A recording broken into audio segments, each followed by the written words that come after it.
Very chagrined about it, and but there's nothing I can do. That's how I played him. I could have played him as as more of a deranged idiot, or I could have done anything with it. But that's the way they wanted, the shape they wanted to go. I remember when I first did it, I thought, well, the guy's an alien, so he's got to do alien stuff, right?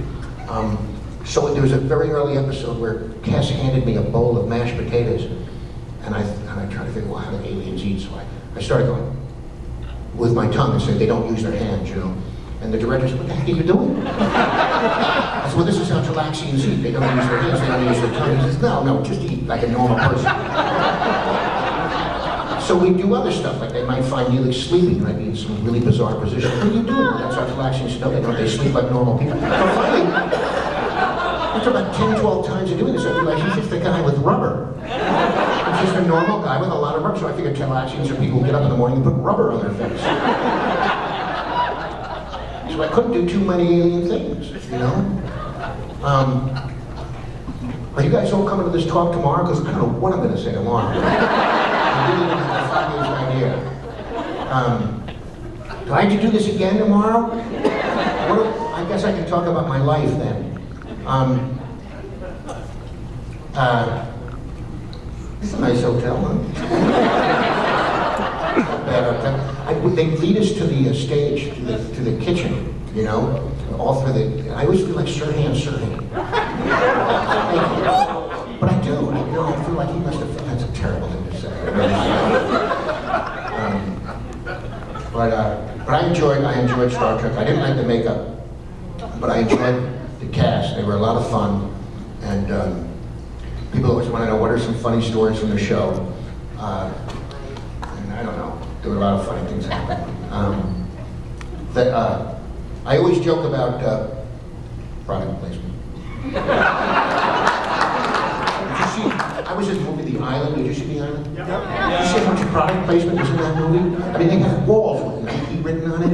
I'll never forget that. Everything was being paid for by corporations. One of my funniest story about Star Trek was that Robert Beltran could not remember a line. He had a memory like a sieve. He couldn't remember anything, and he'd be like, he used to write the lines on the bottom of his coffee cup. So you'll see in a lot of scenes, he's like, yes, Captain, I think. I don't know, Captain. He used to put it on the camera lens and stuff. And because Brando, listen, Beltran's a brilliant actor, and Brando used to do that too. If you watch, there's a scene in Godfather where Brando has a line written on a Crenshaw melon. And I forget what scene it is, but he picks it up, he goes, well, I don't know about that. And the line is written on the melon. And he had them on the doorknobs and all over the set. He'd go, Captain, okay, now, if you forgot your line on the set, there was a guy, he's called the script supervisor, and he's the dude that's like responsible for you saying all the lines, and they were very, very particular about their lines.